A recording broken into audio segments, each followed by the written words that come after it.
మౌనిక గారు చెప్పండి, ఈ రోజు రేవంత్ రెడ్డి ఏమో మేము ఫీజులు ఇచ్చేసినాం, విద్యార్థులతో జీవితాలతో ఏం ఆడుకోవట్లేదు, విద్యాశాఖ అందుకే నా దగ్గర ఉంచుకున్నాను ఆయన చాలా క్లియర్ గా చెప్తున్నారు. బీజేపీ ఆధ్వర్యంలో ధర్నా చేస్తున్నారు, ఎప్పటి వరకు ఉండొచ్చు అనుకోవచ్చు ఈ ధర్నా?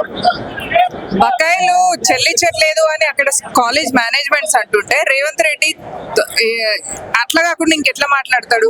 మనం ఒక్కసారి కాలేజ్కి వెళ్తే మేనేజ్మెంట్ పిల్లల మీద ప్రెషర్ పెడుతున్నారు, ఫీజుల కోసం పిల్లల్ని అడుగుతున్నారు. మరి పిల్లల మీద మేనేజ్మెంట్ ప్రెషర్ పెడుతుంది అంటే దాని అర్థం ఏంటన్నట్టు, అక్కడ పిల్లలకు సర్టిఫికెట్లు కూడా ఇస్తలేరు. మరి బకాయిలు రియంబర్స్మెంట్ అనే ముచ్చట ఎందుకు పెట్టాలి? సో ఇప్పుడు కొండా సురేఖ గారి ఇష్యూ కూడా జరుగుతుందిగా మేడం, అంటే దాన్ని ఏ విధంగా చూస్తుంది భారతీయ జనతా పార్టీ? కొండా సురేఖ గారనే కాదు, కాంగ్రెస్ ఎప్పుడైనా కూడా వాళ్ళకు అంతర్గత కుమ్ములాటలు ఉంటాయి. భారతీయ జనతా పార్టీ వర్గపోరు గురించి మాట్లాడతారు కానీ భారతీయ జనతా పార్టీకి వర్గపోరు ఉన్నా కూడా మర్యాద, డిసిప్లిన్, సంస్కారాలు, విలువలు అనేటివి ఉంటాయి. వాళ్ళకు వర్గపోరు కాదు, కుమ్ములాటలు ఉంటాయి, అంతర్గత కుమ్ములాటలు. ఇప్పుడు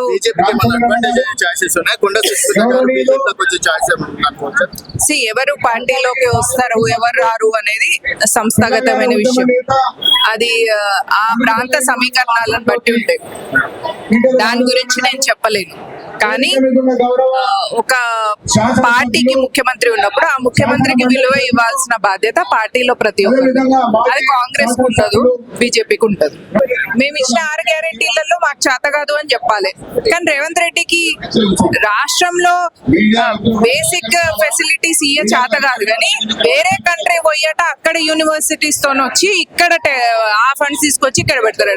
మరి మీకు బేసిక్ రాష్ట్రాన్ని నడిపించడం మీకు రానప్పుడు, మీకు బేసిక్ గా మీ పార్టీలో మీకు డిసిప్లిన్ లేనప్పుడు, మీరు బేసిక్ గా పార్టీనే నడిపించడం చేత కానప్పుడు ఎందుకు నడిపిస్తున్నారు పార్టీ? అంటే అది సర్కార్ లెక్క కాకుండా సర్కస్ లెక్కనే ఉంది. కాబట్టి ఒక ముఖ్యంగా వాళ్ళకి అసలు డిసిప్లిన్ లేదు, ముఖ్యమంత్రి అన్న రెస్పెక్ట్ వాళ్ళకే లేదు. కనీసం భారతీయ జనతా పార్టీ కార్యకర్తలన్న ముఖ్యమంత్రి గారిని మర్యాద పూర్వకం మాట్లాడతారు, కానీ కాంగ్రెస్ పార్టీలో ఉన్న వాళ్ళు ఎవరు కూడా రేవంత్ రెడ్డికి మర్యాద ఇవ్వరు. సో ఇది ఆ పార్టీ పరిస్థితి.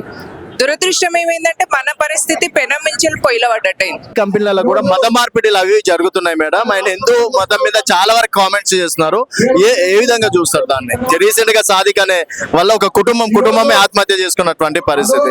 సో దీనిపైన నిరంతరం మీరు ఫైట్ చేస్తుంటారు కాబట్టి ఏ విధంగా చైతన్యం తీసుకురావాలి? కార్పొరేట్ జిహాద్, లవ్ జిహాద్, ఇప్పుడు ఏకంగా family jihad.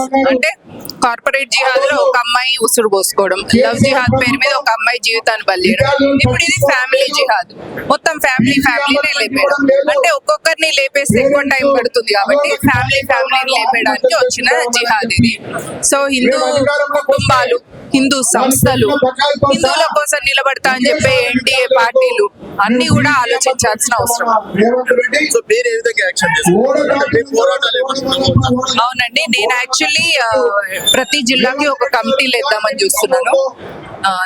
More and more awareness మహిళలకి ఇవ్వడం కోసం నాకు శక్తి వాహిని అనే సంస్థ ఉంది. దాని ద్వారా నేను ప్రజల్లోకి అవేర్నెస్ తీసుకెళ్ళాలి అని ఆలోచిస్తున్నా. అసలు నూకరాజు గారి ఫ్యామిలీకి లవ్ జిహాద్ అనేది ఉంది, దాని వల్ల మేము బలైనము అని తెలియదు. వాళ్ళ కోసం ఒక హెల్పింగ్ హ్యాండ్ లేకపోవడం వల్ల వాళ్ళు సూసైడ్ చేసుకునే పరిస్థితి. సో దానికి నేను కూడా ప్రత్యక్షంగా పరోక్షంగా బాధ్యతను తీసుకుంటున్నా. అట్లా ఇంకా ఏ కుటుంబం బలి కావద్దు అనే నిర్ణయంతో నేను నా సంస్థ నుంచి ముందుకెళ్తాను.